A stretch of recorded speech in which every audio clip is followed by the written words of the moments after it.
ونعوذ بالله من شرور أنفسنا ومن سيئات أعمالنا من يهده الله فلا مضل له ومن يضلله فلا هادي له ونشهد أن لا إله إلا الله وحده لا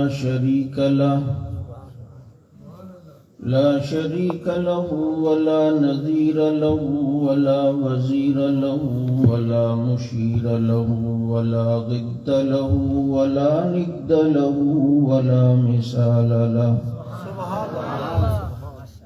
ونشهد أن سيدنا وسندنا ومرشدنا وحبيبنا وطبيبنا وطبيب قلوبنا ومولانا محمدا عبده ورسوله صلى الله تعالى عليه وسلم. أما بعد فأعوذ بالله من الشيطان الرجيم. بسم الله الرحمن الرحيم. هو الذي أرسل رسوله بالهدى ودين الحق ليظهره على الدين كله وكفى بالله شهيدا محمد رسول الله. قال النبي صلى الله عليه وسلم إنما بعثت معلما.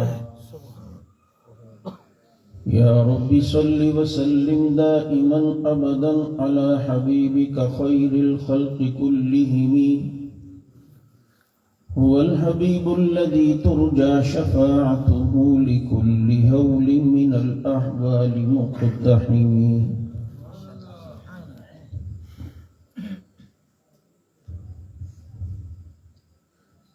اس کی لوری کے لیے لفظ کہاں سے لاؤں؟ سارے عالم کے مقدر کو جگایا جس نے، جس کے جھولے پہ ملائک نے ترانے چھیڑے اور کیسر و کسرا کی منڈیروں کو ہلایا جس نے. کتنا بلند مقام ہے پایا صدیق نے، بستر نبی کے ساتھ لگایا صدیق نے. اور دشمن دین تڑپتا ہے بڑے تیش میں ہے، وہاں روضہ اقدس میں عمر عیش میں ہے. اور جسے پتہ ہی نہیں اپنے باپ کا، وہ کیا بگاڑ لے گا عمر بن خطاب کا. نعرے تکبیر، شان صحابہ، عصمت صحابہ، شان سیدنا عمر فاروق. گر شرم و حیا پر کوئی دیوان لکھے گا، ہے مجھ کو یقین وہ سیرت عثمان لکھے گا. اور چمن چمن ہے، کلی کلی ہے، وہ تیرا علی ہے، وہ میرا علی ہے. سبحان اللہ.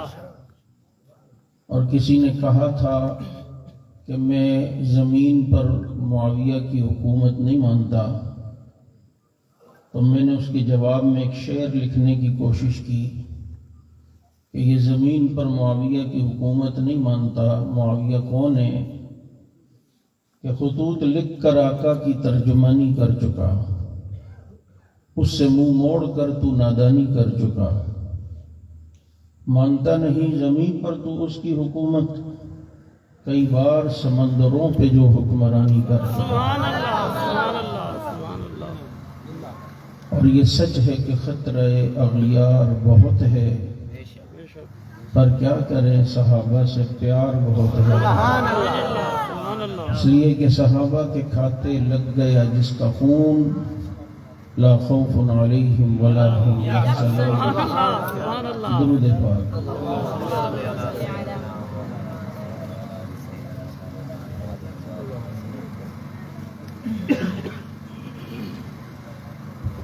واجب الاحترام معزز علماء کرام، گرامی قدر سامعین، عزیز ساتھی و محترم دوستوں اور معزز بزرگوں،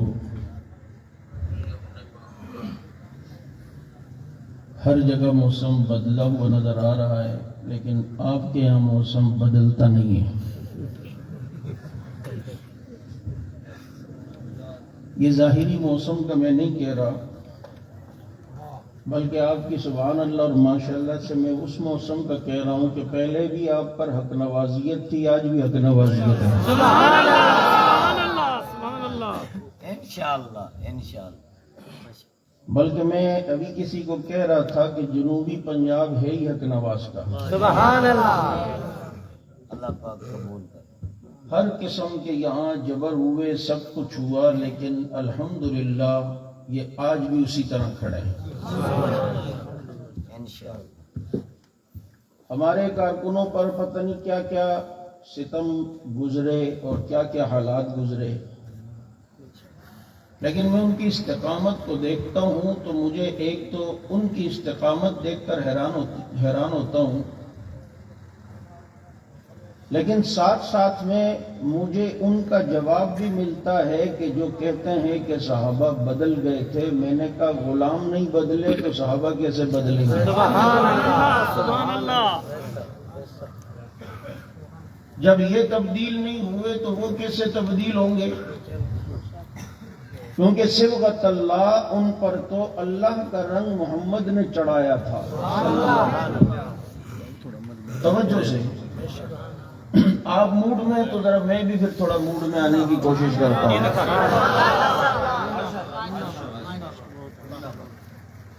بقرہ عید کے دنوں میں عموماً حضرت ابراہیم، حضرت اسماعیل علیہ السلام کی باتیں علماء سے سنتے ہیں کہ حضرت اسماعیل علیہ السلام ابھی چھوٹے بچے ہیں اور ایڑیوں کو رگڑا ہے، اللہ نے زمزم کو جاری کیا اور وہ ایسا پانی ان کی ایڑیوں کی رگڑ کی برکت سے جاری ہوا کہ جس کا رنگ بھی نہیں بدلتا، ذائقہ بھی نہیں بدلتا۔ کئی سالوں کے پانی زمزم لوگوں کے گھروں میں رہتے ہیں، سڑتے بھی نہیں ہیں، بدبو بھی نہیں آتی، رنگ بھی نہیں بدلتا، ذائقہ بھی نہیں بدلتا۔ مجھے کسی نے کہا یار یہ کیوں نہیں بدلتا؟ میں نے کہا کہ ایڑی لگی ہے نبی کی۔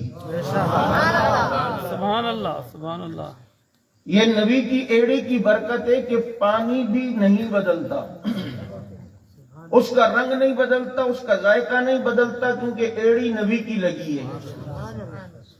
تو کہتا ہے واقعی بات تو یہی ہے کہ جس پر نبوت کی ایڑی لگ جائے تو وہ کیسے بدلے، جس پر نبی کے قدم لگ جائے وہ کیسے بدلے۔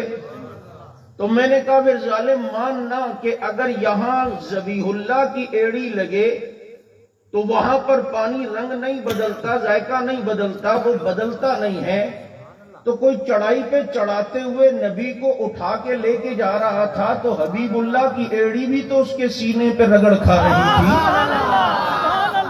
پھر حبیب اللہ کی ایڑی بھی تو اس کے سینے پہ لگ رہی تھی۔ جب وہاں پانی نہیں بدلتا ذبیح اللہ کی ایڑی کی برکت سے، تو یہاں حبیب اللہ کی ایڑی کی برکت پھر کتنی ہوگی؟ پھر صدیق کیسے بدل سکتا ہے؟ وہ کیسے تبدیل ہو سکتا ہے؟ وہ کیسے جناب بدل سکتا ہے؟ آج سنو، میں کئی مرتبہ اور کئی جگہ یہ بات کہتا ہوں، تمہیں بھی بتانا چاہتا ہوں۔ آج لوگ یہ کہتے ہیں یار سیرت کی بات کیوں نہیں ہوتی، صحابہ کی باتیں کیوں ہوتی ہے؟ اور ظالموں مجھے بتاؤ، اگر میرے نبی کے مکے کا ذکر کرو تو یہ نبی کی سیرت ہوتی ہے یا نہیں؟ نبی کے مدینے کا ذکر کرو تو یہ نبی کی سیرت ہوتی ہے یا نہیں؟ نبی کی سواری کا ذکر کرو تو یہ نبی کی سیرت ہی کہلاتی ہے۔ نبی کی جب چلنے کا ذکر کرو تو یہ نبی کی سیرت کہلاتی ہے۔ نبی کے کپڑوں کا ذکر کرو تو یہ بھی سیرت کہلاتی ہے۔ یعنی جن کے ساتھ نبی کی نسبت ہو گئی ان کا ذکر جو ہوتا ہے تو نسبت نبی کی وجہ سے ہوتا ہے، اس لیے وہ سیرت نبی کی کہلائے گی۔ یہاں تک کہ درخت پہ اگنے والی ایک لکڑی جسے میرے نبی نے مسواک بنائی، آج اس لکڑی کا کوئی ذکر کرے تو کہتے ہیں یہ بھی سیرت کا ذکر ہے۔ کسی کھیتی میں اگنے والی کپاس جس سے میرے نبی کا جوڑا بنا ہو، آج اس جوڑے کا کوئی ذکر کرے تو یہ بھی سیرت کہلاتی ہے۔ آج مکہ کے اندر آنے والا کوئی چمڑا جس چمڑے سے میرے نبی کی جوتی بنی ہے، آج اس جوتی کا کوئی ذکر کرے تو وہ نبی کی سیرت کہلاتی ہے۔ نبی جس سواری پہ سوار ہو کے چلے اس سواری کا ذکر کرنا یہ سیرت کہلاتا ہے، کیونکہ نسبت نبی کے ساتھ ہے۔ تو پھر مجھے کہنے دو، اگر مکہ کا ذکر نبی کی سیرت ہے، مدینے کا ذکر نبی کی سیرت ہے، نبی کی جوتی کا ذکر نبی کی سیرت ہے، نبی کی سواری کا ذکر نبی کی سیرت ہے، تو نبی کی ازواج کا ذکر بھی نبی کی سیرت ہے، نبی کی بنات کا ذکر بھی نبی کی سیرت ہے، نبی کے اصحاب کا ذکر بھی نبی کی سیرت ہے۔ نعرہ تکبیر، شان محمد مصطفیٰ، عصمت صحابہ، مقام صحابہ، رفعت صحابہ، کیونکہ نسبت نبی کے ساتھ۔ میں کہا کرتا ہوں کہ ہم صحابہ کر کے دنیا کو بتانا چاہتے ہیں، یار شاگردوں میں اتنا کمال ہے تو استاد میں کتنا ہوگا۔ سبحان اللہ، سبحان اللہ، ہم دنیا کو بتاتے ہیں کہ شاگردوں کا یہ مقام ہے تو استاد کا کیا ہوگا۔ شاگردوں کے گھوڑوں کی قسمیں رب کھا رہا ہے تو استاد کی زلفوں کی کیوں نہ کھائے۔ شاگرد اگر دریا پہ سواری چلا رہے تو استاد عرش پہ کیوں نہ چلائے۔ ماشاء اللہ، ماشاء اللہ۔ اور بابا شاگرد اتنے ذہین ہے تو استاد کتنا ذہین ہوگا۔ شاگردوں میں اتنا کمال ہے تو استاد میں کتنا کمال ہوگا۔ شاگردوں میں اتنی حیا ہے تو استاد میں کتنی حیا ہوگی۔ شاگردوں میں اتنی صداقت ہے تو استاد میں کتنی صداقت ہوگی۔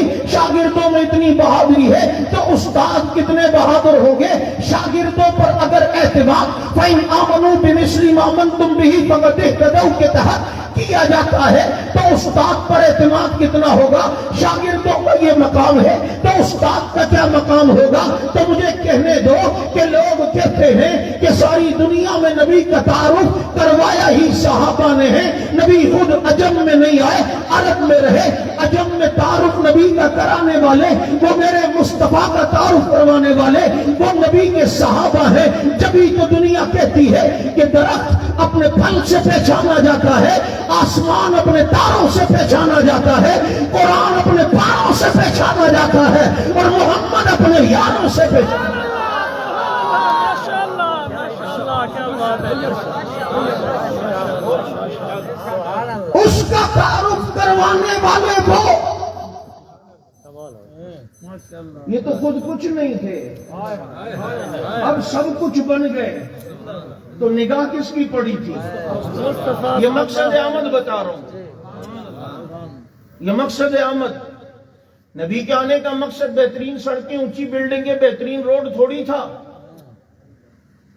انسان نما لوگوں کو انسانیت سکھانا مقصد تھا۔ سبحان اللہ، مشرکوں کو موحد بنانا تھا، ظالموں کو منصف بنانا تھا، آپس میں لڑنے والوں کو رحماء بینہم بنانا تھا۔ تو ہم نے دیکھا کہ نبی اپنے آنے کے مقصد میں کامیاب ہوئے۔ تم سمجھے نہیں ہو حق نواز کی محنت کو، اس نے صحابہ کا دفاع کر کے در حقیقت نبی کا دفاع کیا ہے۔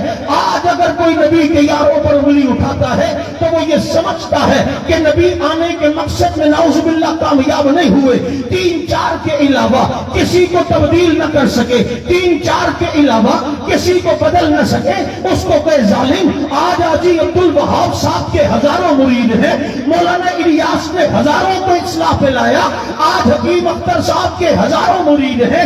آج جناب ہم دیکھتے ہیں کہ احمد علی لاہوری کے پاس آنے والوں کی زندگیاں بدل گئی۔ آج ہم دیکھتے ہیں کہ ادھر حضرت مدنی کے اتنے شاگرد ہیں۔ جب مدنی میں اتنا کمال ہے تو مدینے والے میں کتنا کمال ہوگا، پھر اس کے شاگردوں میں کتنی اللہ نے صلاحیتیں بھر دی ہوں گی۔ آج اگر کوئی کہتا ہے یہ تبدیل نہ ہوئے تو یہ مقصد آمد مصطفیٰ کا انکار کر رہا ہے، کیونکہ اللہ نے نبی کے آنے کے مقصد میں یہ بتایا تھا وَيُزَكِّيهِمْ، تو نے لوگوں کا تزکیہ کرنا ہے، دلوں کی صفائی کرنی ہے، ان کے دلوں سے کدورت ختم کرنی ہے، بغض ختم کرنا ہے، ان کی نیتیں صحیح کرنی ہے، ان کے دل سے شرک مٹا دینا ہے۔ اب آئیے ہم دیکھتے ہیں نبی آنے کے مقصد میں کامیاب ہوئے یا نہیں۔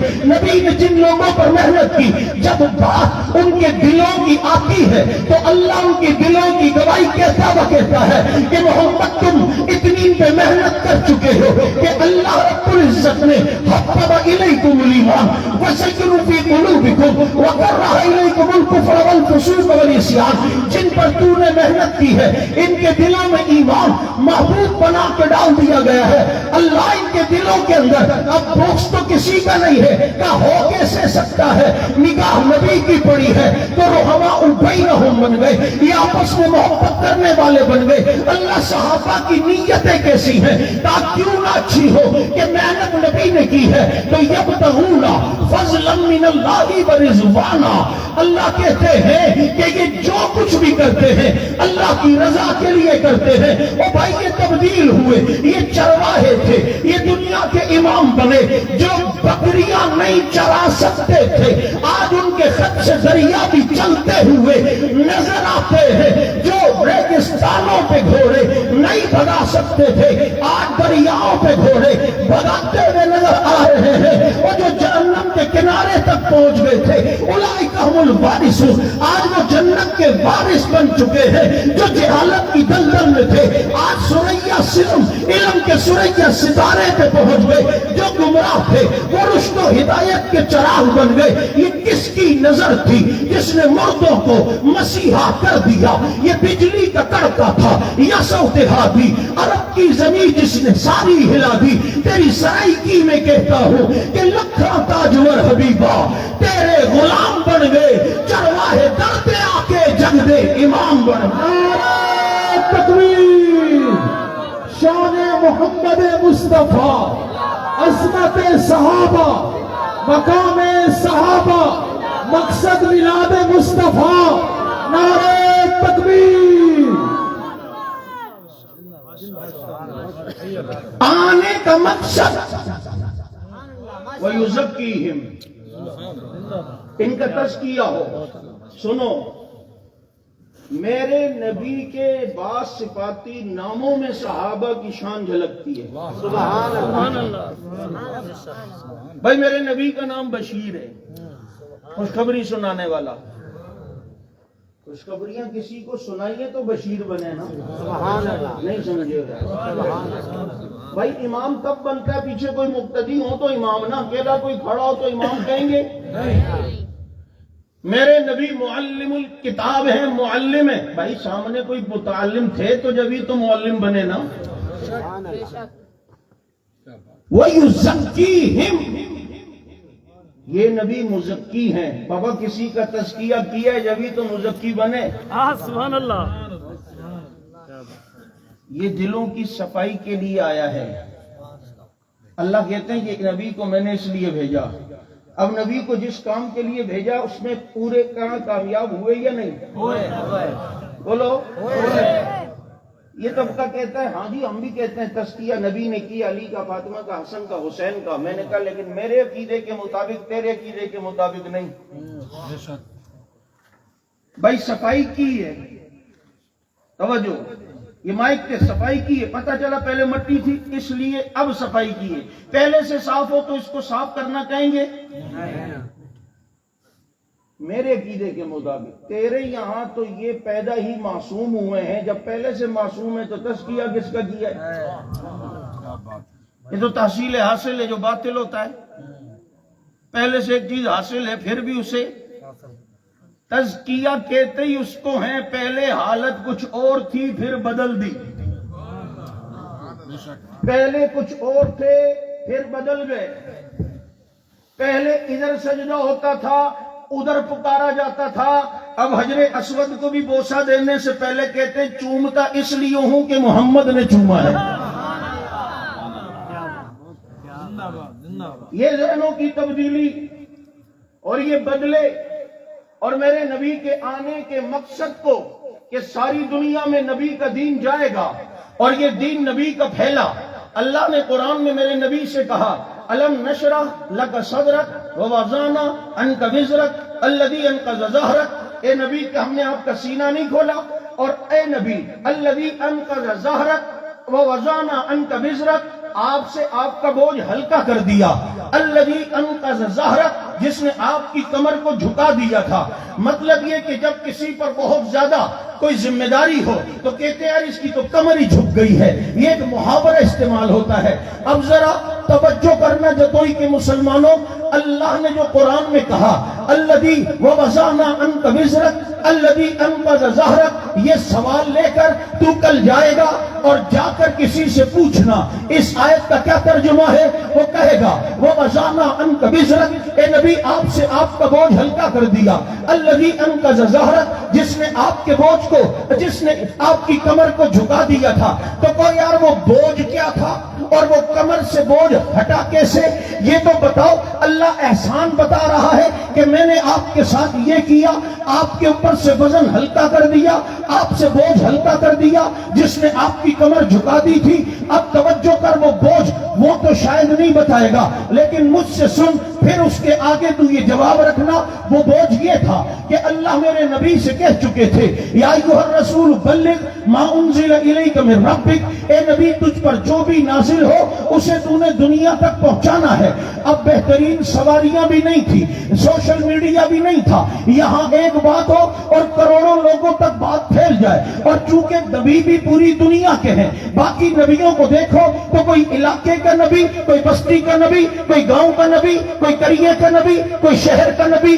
ذمہ داری بھی نبی کی بستی کی، کوئی قریے کا نبی، ذمہ داری بھی قریے کی. لیکن میرا نبی وہ تو بستیوں کا نبی، شہروں کا نبی، جنگلوں کا نبی، بیابانوں کا نبی، حیوانوں کا نبی، دنیا کا نبی، چرند کا نبی، پرند کا نبی، مشرق کا نبی، مغرب کا نبی، شمال کا نبی، جنوب کا نبی، ملکوں کا نبی. تو دین بھی ساری دنیا تک پہنچانا ہے.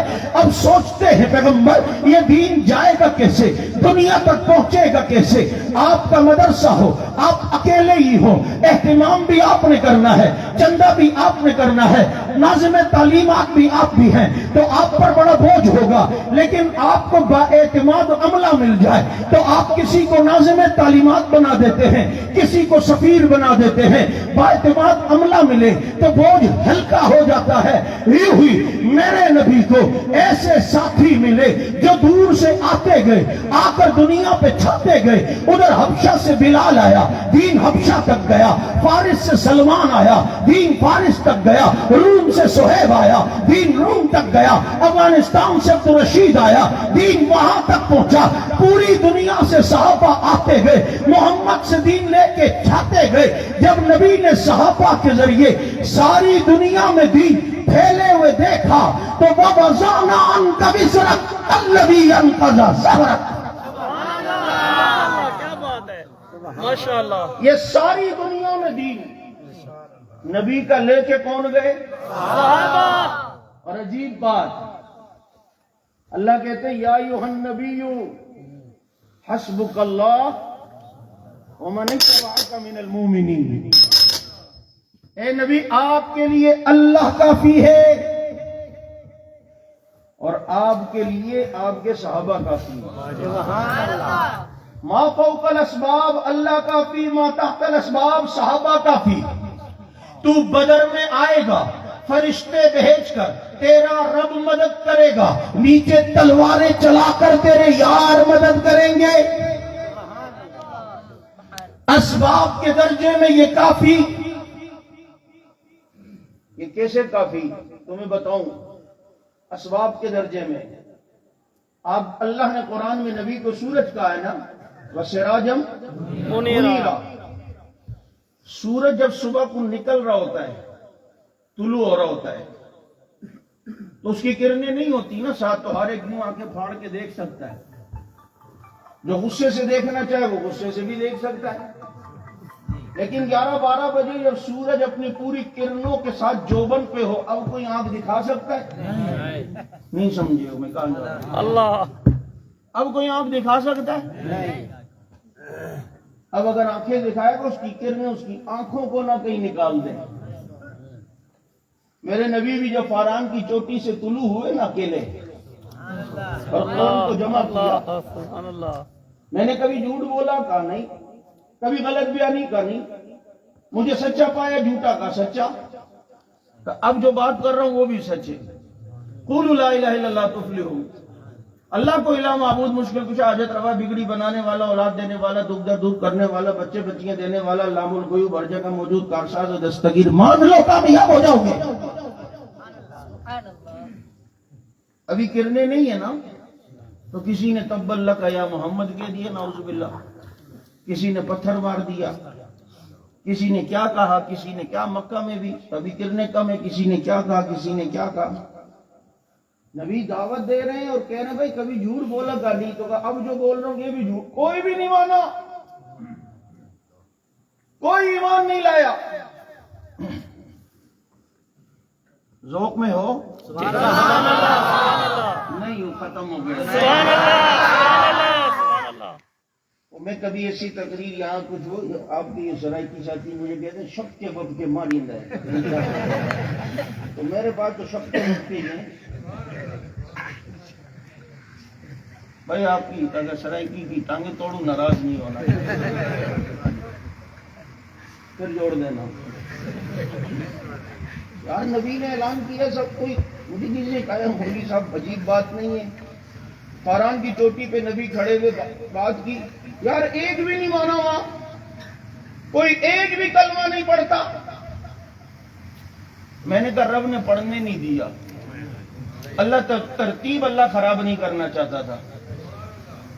کہتے کیا مطلب؟ میں نے کہا اس مجمع میں وہ تھا نہیں جس نے سب سے پہلے ایمان لانا تھا.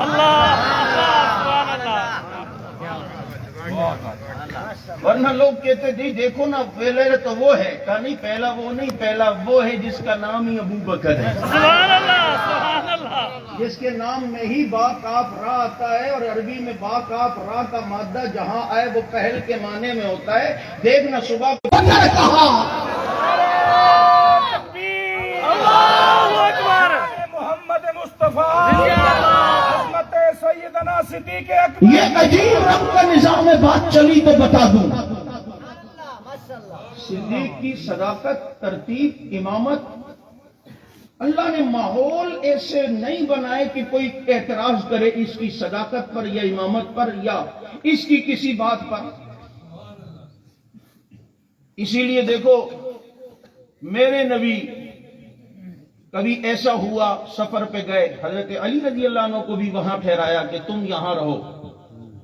تبوک میں بھی ہوا تھا, اور بھائی ایسا ہوا کہ وہاں ان کو ٹھہرا دیا اور پھر چلے گئے اور فرمایا یہاں کے امور تم نے دیکھنے. لیکن عجیب بات ہے, نہ وہ اپنی کتاب سے دکھا سکتا ہے نہ تو اپنی کتاب سے دکھا سکتا ہے. علی رضی اللہ عنہ کو کبھی نبی نے جاتے یہ فرمایا ہو کہ نماز بھی تم پڑھانا. وہ کسی غیر مشہور صحابی سے تو پڑھوائی ہے, ان کے ذمے لگا کے گئے کیونکہ صدیق تو نبی کے ساتھ تھا نا. اب یہاں اگر نبی علی کو امامت مصلی دے کے چلے جاتے تو بعد میں لوگ کہتے جب نبی اس سفر پہ جاتے تھے تو مصلی ان کے ہاتھ کرتے تھے, جب اس سفر پہ گئے تو مصلی پھر بھی انہی کا ہونا چاہیے. اس چیز سے بچانے کے لیے اللہ نے نبی سے ایسا کروایا ہی نہیں کہ کوئی انگلی نہ اٹھائے. اور جب فیصلے کی باری آئی تو فرمایا مرو ابا بکر فلیصلی بالناس, ابو بکر سے کہو نماز پڑھائے. اور وہ پڑھاتے رہے, اپنی وفات تک پڑھاتے رہے. بولو یہ کسی نے کہا یار ویسے کسی میں ہمت نہیں ہوئی کہ صدیق کو مصلی سے ہٹائے. میں نے کہا اگر کبھی امام کے ساتھ محلے میں کسی کی اگر مثال کے طور پہ ہو جائے اور وہ چاہتے ہوں کہ اگر امام نہ رہے یہاں, لیکن وہ دیکھتے ہیں یار پیچھے مقتدی بڑے ٹائٹ ہیں, اگر ہم نے کچھ کیا نا تو وہ الٹا ہمارے لیے مصیبت بنیں گے, تو اگلا زور آور ہونے کے باوجود بھی ہمت نہیں کرتا. تو مجھے کسی نے کہا یار صدیق آخر وقت تک امام کسی میں ہمت نہیں. میں نے کہا اول تو کسی نے سوچا ہی نہیں, اور اگر کوئی سوچتا بھی تو اسے پتا ہے کہ اس کے مقتدیوں میں پہلی صف میں علی کھڑا ہوا نظر ہاں سبحان اللہ، کیا بات ہے، ماشاءاللہ. اس کی صفوں میں پہلی صف میں حسن و حسین کھڑے ہوئے نظر آ رہے ہیں، عباس کھڑے ہوئے نظر آ رہے ہیں، عقیل کھڑے ہوئے نظر آ رہے ہیں. جہاں خاندان نبوت ہو اور جس کے وہ مقتدی ہوں، اس کے امام سے کوئی ماں کا لال مسلح چھین کے دکھا سکتا سبحان ہے؟ اللہ. نہیں کوئی دکھا سکتا ہے؟ کیونکہ سامنے دیکھ امام وہ تو مقتدی کون؟ مقتدی. اور اس کو بول دیکھ پیچھے نظر آ رہے ہیں، یہ جو تقیتاً پڑی تھی، ابے ظالم ان کے ہاتھ پہ بیعت کی ہے، تقیتاً پڑی تھی، بیعت کی تھی. ابے اپنی بیٹی حضرت عمر کو دی علی نے، تقیتاً دی تھی. میں کہا تو بھی تقیتاً سے پیسہ ہوا کہ کواروں کو دے دے بیٹیاں. کوئی ایک کام تو وہ کرنا وہی کر کے. تم تیار ہو مسلمان کر کے؟ عرض یہ کر رہا تھا میرے نبی بولو صلی اللہ علیہ وسلم قرآن کی چوٹی سے کھڑے ہوئے. ابھی کرنے نہیں ہے نا، اس لیے ابو جہل آنکھیں پھاڑ دیتا ہے، کبھی کوئی آنکھیں نکالتا ہے، کبھی کوئی غصہ کرتا ہے، کبھی کوئی کرتا ہے. جب یہ 11-12 بجے والضحیٰ بن کر جب بدر و احد میں اپنی کرنوں کے ساتھ آیا تھا، اب ذرا کوئی آنکھیں تو دکھائے، اس کی کرنیں اس کی آنکھیں نہ نکال دے تو پھر کہنا. اب کوئی ذرا آنکھیں تو پھاڑے، پھر دیکھ اس کی کرنیں اس کی آنکھیں نہ نکال دے تو پھر کہنا. اسی لیے تو رب نے کہا تھا حسبک اللہ ومن اتبعک من المؤمنین. ادھر تیرا رب کافی ہے، ادھر تیرے صحابہ کافی ہے. ادھر وہ کافی، ادھر صحابہ کافی. ان کی تعریف یہ نبی کی تعریف ہے، ان کی شان یہ. لوگ کہتے ہیں یار حضرت بن نوری اتنے بڑے عالم تھے، کتنے بڑے عالم، عرب دنیا انہیں مانتی ہے. تو کہنے والا کہتا ہے بن نوری اتنا بڑا عالم ہے تو انور شاہ کشمیری اس کا استاد کتنا بڑا عالم ہوگا. او بھائی جیسے انور شاہ کشمیری رحمت اللہ علیہ دارالعلوم دیوبند کے استاذ الحدیث کو انڈیا میں ایک اسٹیشن پر کسی ہندو نے دیکھا تو کلمہ پڑھ لیا. کہا بابا جی کلمہ پڑھاؤ. کہا کیوں پڑھتے ہو؟ کہا دیکھ کر حیران ہوا ہوں، جس نبی کا امتی اتنا حسین ہے وہ نبی کتنا حسین ہوگا. امام محمد رحمت اللہ علیہ امام ابو حنیفہ کی شاگردن کی کتاب مبسوط ایک یہودی نے پڑھی تو اسلام لے آیا. اس کے دوست نے کہا تو نے کیوں ایمان قبول کیا؟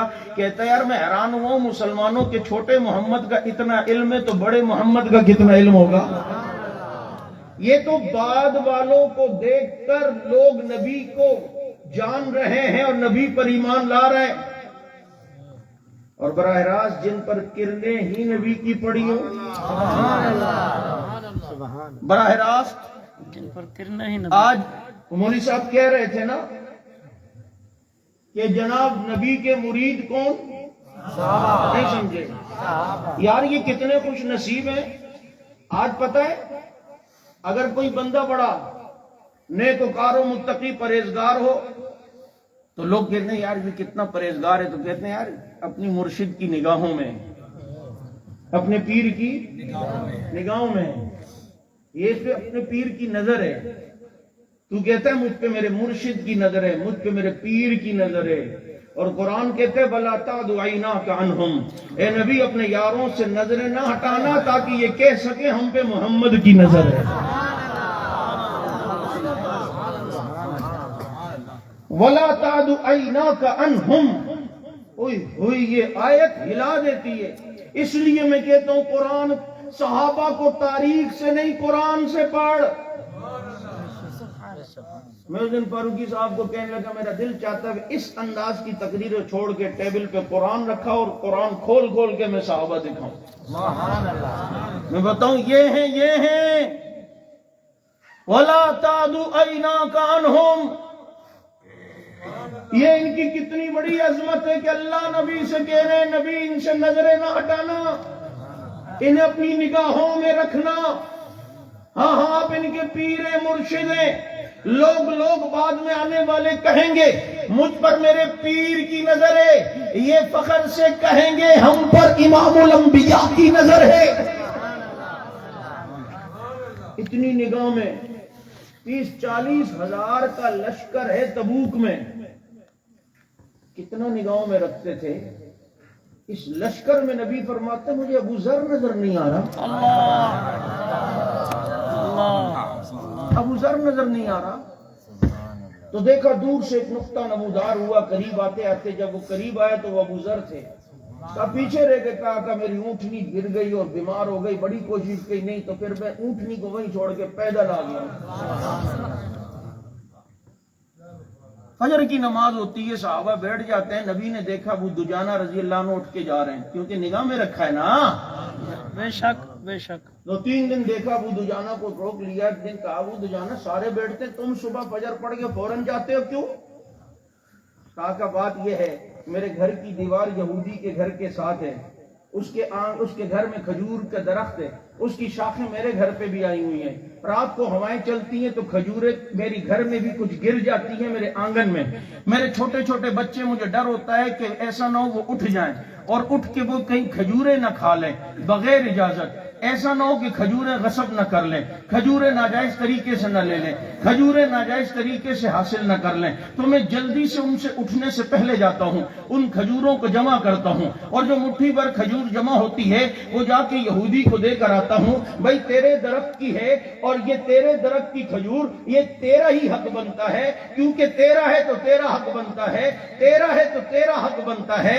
یہ اتنی سی کھجور بھی یہ ضبط نہیں کرتے بھائی، یہ اتنی سی کھجور بھی غصب نہیں کرتے بھائی، کیونکہ محمد کے تربیت یافتہ ہیں، اور نام ان کا ابو دجانہ ہے جو صحابی ہے، اور صحابی کے لیے اللہ نے کہا اولئک هم المتقون، یہ سارے متقی ہیں۔ اچھا جو متقی ہے وہ تو اتنی سی کھجوریں بھی غصب نہیں کرتا، اور جس کو اللہ نے اتقا کہا ہو کہ یہ بہت بڑا متقی ہے، وہ ابو بکر پورا باغ کیسے غصب کر سکتا ہے؟ یہ متقی ابو دجانہ جو اولئک هم المتقون میں ہے، اتنی سی کھجوریں نہیں غصب کرتا، تو وہ 8 کلومیٹر لمبا باغ جو ابو بکر ہو جس نے تو سب کچھ نبی پہ لٹایا ہو، وہ کیسے غصب کر سکتا ہے؟ نہیں سمجھ آئی؟ سبحان اللہ سبحان اللہ۔ تو ہے ہی اتقا، ہے ہی اتقا۔ یہ جو بات لوگ کر رہے ہیں اور یہ بیوقوف بنا رہے ہیں، وہ تو ہمارا جو ادھر بھاگ گیا تھا ادھر گستاخی اسلام آباد میں کر کے، وہ بھاگ گیا نا، ہم بھی مجھے کیا ضرورت ہے لینے کی زبان، بابا جی اتر لگاؤ زبان، وہ بھاگ گیا۔ اچھا شام کو گستاخی کی رات کو ٹکٹ پہلے سے بلوں کے پاس گھر جانے کے لیے کٹایا ہوا تھا، بھاگ گیا۔ ساری زندگی کہتے تھے صحابہ عہد سے بھاگ گئے، میں نے کہا کھوتی دیا، بھاگنا اس کو کہتے ہیں، بھاگنا اس کو کہتے ہیں۔ اگر عہد میں کوئی دشمن نے ایک دم حملہ کیا اور کوئی پیچھے ہو کر دشمن کو جج کر رہا ہے اور پھر آگے آیا ہے، اس کو بھاگنا نہیں کہتے، اس کو بقول اقبال پلٹ کے جھپٹنا، جھپٹ کے پلٹنا لہو گرم رکھنے کا ہے ایک بہانہ۔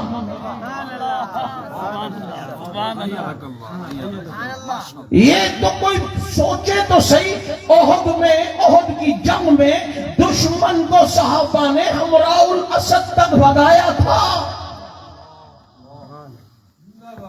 بھاگے صحابہ کے دشمن تھے، یہ تو نبی کے ساتھ ہیں۔ بات سمجھ آ رہی ہے؟ وہ ایک الگ موضوع ہے۔ میں عرض یہ کر رہا تھا تو وہ کہنے لگا وہ جی تمہارے پاس کوئی آئے نا، زیادہ بات نہیں کرو، اس کے سر پہ قرآن رکھ، اس کو کہ جب خلیفہ کے دربار میں نبی کی بیٹی آئی تھی اس کو دیا تھا کہ یا نہیں، باغ دیا تھا یا نہیں، ہاں یا نہ، بس ہاں یا نہ، اور کچھ بھی نہیں۔ انہیں کسی نے کہا وہ اگر کیوں سوال کرے ہاں یا نہ، تفصیل کی ضرورت نہیں، تو پھر ہم کیا کریں؟ میں کہا اس سے پوچھ جب حدیبیہ میں نبی شرائط لکھا رہے تھے اور سہیل ابن عمر اس وقت تک مسلمان نہیں ہوئے تھے، مشرکین کی طرف سے آئے تھے، اور میرے نبی نے جو لکھوائی تھی شرائط، اوپر لکھا تھا کہ یہ شرائط میں محمد الرسول اللہ یعنی محمد الرسول اللہ کی طرف سے ہے، تو سہیل نے کہا تھا کہ لفظ رسول اللہ مٹائیں، صرف محمد لکھیں، لفظ رسول اللہ اور نیچے ہم سائن کر دیں، تو پھر تو ہم نے آپ کو رسول مان لیا۔ تو نبی نے فرمایا علی کاغذ لاؤ، علی قلم لاؤ اور اس کو مٹاؤ، علی قلم لاؤ اور اس کو مٹاؤ۔ تو نبی علی نے کیا فرمایا تھا محبت رسول میں، آقا علی کے ہاتھوں اور لفظ رسول اللہ مٹا دوں، ایسا نہیں کر سکتا۔ اس کو کہو علی نے بات مانی تھی یا نہیں، وہ کہے گا ذرا تفصیل ہے اس میں، تو کو انی دے اتھے بھی تفصیل ہے، نہیں سمجھ آئی؟ ہاں یا نہ، تو بھی بول ہاں یا نہ۔ اور وہ عشق تھا، کہا یہاں بھی عشق تھا، یہاں بھی فرمایا علی لاؤ۔ اچھا مزے کی بات یہ کہ جب سورہ کوثر نازل ہوئی نا، تو اس وقت بھی نبی نے فرمایا علی کاغذ لاؤ قلم لاؤ، اس کو لکھو اور لکھ کے بیت اللہ پر لگا دو۔ اس کو علی کاغذ لاؤ قلم لاؤ، اس کو بیت اللہ پہ لگا دو۔ یہ شرائط لکھی جا رہی کہ علی قلم لاؤ اس کو مٹا دو۔ کاغذ قلم کی ذمہ داری علی پر اور اعتراض عمر پر۔ کیا بات نہیں سمجھے؟ کاغذ قلم کی ذمہ داری، یہ واقعات تو پڑھ، یہ واقعات تو پڑھ، عمر کی ذمہ داری تو ہے ہی نہیں۔ اس لیے یاد رکھ، کوئی اس طرح کی بات کرے اور کہے کہ جناب یہ ہوا تھا وہ ہوا تھا، کہ کچھ بھی نہیں ہوا تھا، تیرے ذہن کی خرافات ہے۔ فاطمہ کو بطول کہا جاتا ہے، اور بطول اس کو کہتے ہیں جس کو دنیا کی کوئی طلب نہ ہو، تو فدق فدق چھیڑ چھیڑ کر دنیا کو تاثر دینا چاہتا ہے کہ اتنے بڑے باپ کے لیے فاطمہ اپنے والد کے محسن سے ناراض ہو گئی، تو پھر بطول کیا؟ بطول کا معنی کیا ہے؟ وہ ایک الگ بحث ہے، کبھی اس پر بات ہوئی تو میں آپ کو بتاؤں گا۔ میں صرف یہ بتانا چاہتا ہوں یہ نبی کی نگاہوں میں تھے، اے نبی نے اپنی نگاہوں میں رکھنا، کیسی نگاہوں میں رکھتے تھے؟ دیکھو نا یہ کون ہے، یہ کہاں ہے؟ ایک دن دیکھا تو ثابت بن قیس نظر نہیں آ رہے، کہا وہ کہاں ہے؟ کہا جی وہ ادھر ہیں، ان کو بلوایا گیا۔ کبھی کس کا پوچھ رہے؟ کیونکہ اللہ نے کہا تھا نبی نے اپنی نگاہوں میں رکھنا، انہیں اپنی نظروں میں رکھنا۔ اب ادھر دیکھو، ہم حالات میں تو نبی نگاہوں میں رکھ سکتے ہیں، نماز میں تو نبی یوں ہیں اور صحابہ پیچھے، اب نبی نگاہوں کو پیچھے تو نماز میں نہیں کر سکتے، تو نماز میں کیسے صحابہ پہ نگاہ رکھیں؟ اب جناب ایک الگ بحث ہے کہ پیچھے سے دیکھنا اور یہ ایک معجزہ وہ الگ، لیکن سامنے والی جو آنکھیں ہیں ان سے نگاہ پر، صحابہ پر نماز میں کیسی نگاہ رکھیں؟ اللہ نے اس کا بھی ماحول بنایا کہ اب بیت المقدس قبلہ ہے، اور آپ جانتے ہیں بیت المقدس اگر یہاں تھا تو بیت اللہ یہاں ہے، مدینے میں بالکل اپوزٹ سائڈ پر ہے۔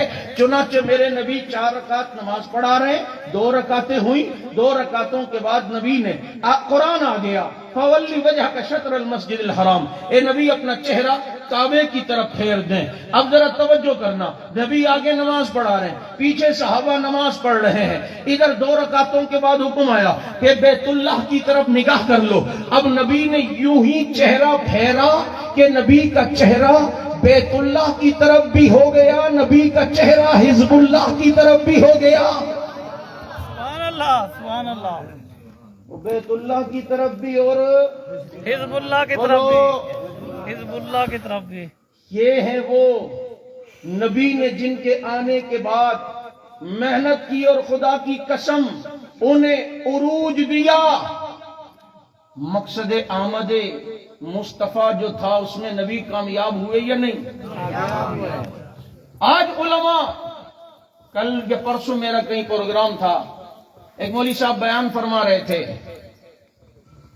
کہنے لگے اللہ نے نبی کو خصوصیات دی، اور خصوصیات میں یہ کہ نصرت بالرعب، رعب کے ذریعے میری مدد ہوئی، اور اللہ نے خصوصیات نبی کو دی کہ میرے نبی کے لیے، نبی کی امت کے لیے پوری زمین کو سجدے کی جگہ بنا دیا۔ وَجُعِلَتْ لِيَ الْأَرْضُ مَسْجِدًا وَطَهُورًا، ساری زمین، پہلے امت میں یہ تھا کہ جو نماز پڑھنی ہو، عبادت کرنی ہو، مسجد میں جاؤ، ادھر یہ آسانی کر دی، اگر عذر ہے تو گھر پہ پڑھ لے قبول ہو جائے گی، جنگل میں پڑھ قبول ہو جائے گی، جنگل و بیاباں میں پڑھ قبول ہوگی، چلتے پانی کی کشتی پہ پڑھ قبول ہوگی، اوپر چلنے والے جہاز پہ پڑھ قبول ہوگی، کیونکہ نبی کی امت کے لیے پوری دنیا کی زمین کو سجدے کی جگہ بنا دیا۔ میرے الفاظ پہ غور نہیں کر رہے ہو، مولوی صاحب کو میں نے کہا کہ دیکھو اللہ نے نبی کی امت کے لیے پوری دنیا کی زمین سجدے کی جگہ بنا دی، پتہ چلتا ہے جو اس زمین پہ سجدہ نہ کرتا ہو وہ نبی کا امتی نہیں ہے نا۔ بھائی امتی کے لیے بنائیے۔ حرم میں ایک یوں کر رہا تھا آگے، ہمارے ایک بزرگ کراچی کے، اس نے کہا ظالم یہ ادھر کہتے ہیں اصل میں زمین کے علاوہ اور کوئی زمین پاک نہیں ہے، اس لیے ہم یہاں پر یہ رکھتے ہیں۔ ان کا بات یہ نہیں، اللہ حرم کی پاک زمین پر تیری ناپاک پیشانی لگنے نہیں دیتا۔ نظام یوں ہے کہ حرم کی پاک زمین پر تیری ناپاک پیشانی لگنے نہیں دیتا۔ تو یہ ساری اللہ نے نبی کو خصوصیات دی، جن میں ایک خصوصیات یہ بھی ہے کہ جیسے یار اللہ نے میرے نبی کو دیے ایسے کسی کو نہیں دیے، بے شک بے شک ایسے کسی کو بھی نہیں دیے۔ نہیں ملے۔ نبی کا ذکر آنے سے پہلے، نبی کے یاروں کا ذکر بھی آنے سے، مثلہم فی التوراۃ ومثلہم فی الانجیل، یہ نبی ساری دنیا میں دین پھیلے گا، نبی کا تو ذریعہ کوئی بنیں گے یا نہیں، یہ خصوصیت اللہ نے میرے نبی کو دی۔ ابھی دیکھو میرے نبی آئے نہیں، میں نے ایک دو جگہ یہ بات سنائی، ہمارے استاد مولانا امین اکاڑوی رحمت اللہ علیہ نے یہ واقعہ بتایا۔ بخت نصر ایک کافر بادشاہ گزرا ہے، ایک دن اس نے خواب دیکھا اور پھر اپنے درباریوں کو جمع کیا، مجاوروں کو بھی، اور کہا میں نے خواب دیکھا ہے، بڑا عجیب سا تھا، مجھے تعبیر بتاؤ۔ انہوں نے کہا سائیں خواب بتاؤ، ہم تعبیر بتائیں گے۔ اس نے کہا بھائی خواب میں بھول چکا ہوں، خواب بھی تم نے بتانا ہے، تعبیر بھی تم نے بتانی ہے۔ اس نے کہا یہ صحیح ہے، چھٹی والے دن پیدا ہوا کہ بھائی خواب بھی، بھائی ایسا تو نہیں کرو نا، خواب تو تم بتاؤ۔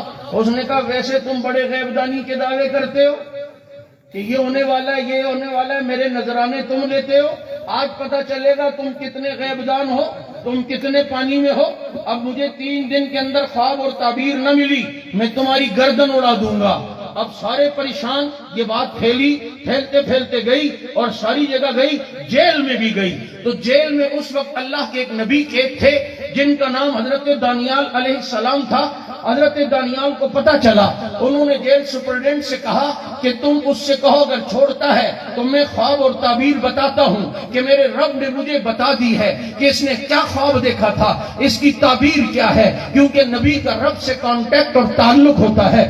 بخت نصر کو بتایا گیا جیل میں حضرت دانیال علیہ السلام، آج تجھے حق نواز جیل میں عجیب لگتا ہے، اعظم عجیب لگتا ہے، فاروقی عجیب لگتا ہے، یار یہ مولوی کن چکروں میں لگ گئے ہیں۔ وہ دیکھ حضرت دانیال کو، یہ دیکھ حضرت یوسف کو، یہ دیکھ میرے نبی کو 3 سال شیب ابی طالب میں، حنفیوں 7 سال امام ابو حنیفہ جیل میں رہے ہیں، یہ دیکھ حضرت دانیال۔ انہیں باہر لایا گیا اور رب بخت نصر کے سامنے آئے، دربار پہ سکتہ طاری ہو گیا۔ اس نے کہا کہ تو نے آیا ہے تو تجھے آنے کا طریقہ نہیں پتا؟ انہوں نے کہا کہ کیسے آیا جاتا ہے؟ بخت نصر نے کہا دانیال یہاں جو آتا ہے پہلے سجدہ کرتا ہے مجھے، پھر بات کرتا ہے۔ حضرت دانیال علیہ السلام نے فرمایا او بخت نصر سن، یہ پیشانی جس نے بنائی ہے اس کے سوا کسی کے آگے نہیں جھکتی ہے، پیغمبرانہ استقامت دے۔ وہ کہنے لگے اگر خواب تعبیر پوچھنی ہے تو پوچھ، ورنہ ساری زندگی جیل میں رہنا منظور ہے، رب کے ساتھ ایک لمحے کے لیے شرک منظور نہیں ہے۔ اس کو چونکہ کام تھا، اس نے کہا چلو ٹھیک ہے، جب کام ہوتا ہے تو یہ کر لیتے ہیں، پھر لدھیانوی کو بھی بابا بنا دیتے ہیں، پھر جناب سب کچھ کرتے ہیں کہ ابھی جناب مطلب ہے، ابھی جناب ہمارے اوپر آئی ہوئی ہے تو چلو مولویوں کو بھی جناب اپنا پیر اور مرشد اور پیشوا مان لو۔ اس نے کہا کہ تعبیر اور خواب بتا سکتے ہو؟ کہا کیوں نہیں بتا سکتا؟ کہا کیا میں نے خواب دیکھا تھا؟ میں بھول چکا ہوں۔ حضرت دانیال نے فرمایا تو نے